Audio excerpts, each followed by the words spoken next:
अस्सलाम वालेकुम दोस्तों, जैसा कि हमने अपनी पिछली एक साथ में आप दोस्तों को बताया था कि हम आने वाले एक साथ में ज़बानबंदी के अमल स्टार्ट करेंगे।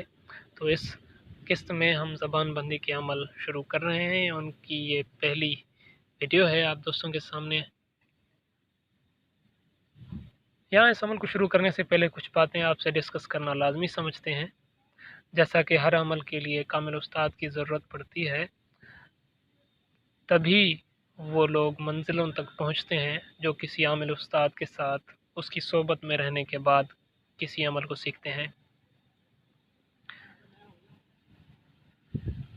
आज के दौर में जिस तरह से लोग किताबों से कोई चीज़ देखकर, पढ़कर अमल करते हैं, तो उनका रिज़ल्ट और नतीजा बहुत ख़राब निकलता है। वजह ये होती है कि जो काम वो कर रहे होते हैं उनके बारे में उन्हें नॉलेज नहीं होती। बगैर किसी कामिल उस्ताद के अमल करने में बेशुमार तकालीफ और मुश्किलात का सामना करना पड़ता है। ख़ास तौर पर ज़बानबंदी के जितने भी अमल होते हैं, उनके लिए तो कोई कामिल उस्ताद करना बहुत ही ज़रूरी है, क्योंकि इस तरह के कामों में काफ़ी सारे नुकसान होते रहते हैं। कामिल उस्ताद ही होता है जो आने वाले ख़तरात से आपको आगाह भी करता है और आपको बचा भी सकता है। ये अमल ज़बानबंदी का है। ज़बानबंदी ख़ास तौर पर किसी दुश्मन की ज़बान बंद करने के लिए ये अमल किया जाता है। अगर कोई शख्स, ख्वाह वो मर्द हो या औरत हो, आपको तंग कर रहा है, आप पर झूठे इल्ज़ाम लगा रहा है या आपके ख़िलाफ़ आपके रिश्तेदारों को, लोगों को भड़का रहा है, या जिस तरह घर में सास बहू का आपस में अक्सर झगड़ा रहता है,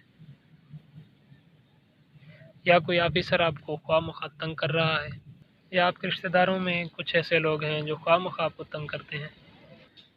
मतलब कि हर किस्म के उसी शख्स के लिए ये अमल है जो बिला जवाज़, बिला वजह आपके ख़िलाफ़ कोई ना कोई प्रोपेगेंडा करता रहता है।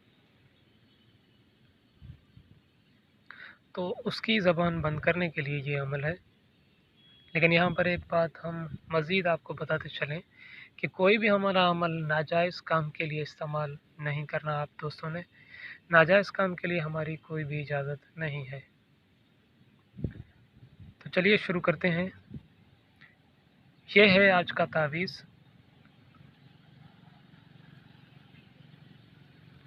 इस तावीज़ को लिखें। इस तावीज़ के ऊपर और नीचे टिकरियाँ दें, वो टिकरियाँ जो कुम्हार बनाता है। ऊपर नीचे इसके तावीज़ के टिकरियाँ दें और बीच में वो तावीज़ रखें और उसके ऊपर, टिकरियों के ऊपर लाल धागा लपेट लें मज़बूती से। मुकम्मल लाल धागा लपेटें ताकि वो टिकरियाँ और वो तावीज़ लाल धागे में मुकम्मल लिपट जाए, बाहर नज़र ना आए। उसके बाद वो तावीज़ किसी वज़नदार चीज़ के नीचे रखें। याद रखें कि वो वज़न कम से कम 2.5 मन हो। किसी भी किस्म का वज़न हो, कोई पत्थर वगैरह हो, उस वज़नदार चीज़ के नीचे उस तावीज़ को रख दें। याद रखें कि तावीज़ आपने नए चाँद पर एतवार, पीर, मंगल या बुध के दिन लिखना है। तावीज़ ये है, इसे लिख लें। उम्मीद है कि ज़बानबंदी का आज का टॉपिक, आज की वीडियो आप दोस्तों को पसंद आई होगी। अगर आप अमलियात को मुकम्मल सीखना और समझना चाहते हैं तो डिस्क्रिप्शन में हमने तमाम लिंक दे दिए हैं। आने वाली किस्त में हम ज़बानबंदी के मज़ीद आज़मूदा शुदा अमल आप दोस्तों के साथ शेयर करेंगे। हमारे चैनल को सब्सक्राइब करें और बेल आइकन को प्रेस कर दें ताकि आने वाले हमारे जो कीमती नुस्खे हैं, अमल हैं, वो आप तक बर वक्त पहुँच सकें। तो मिलते हैं आने वाली किस्त में। तब तक के लिए इजाज़त दीजिए। अल्लाह हाफ़िज़।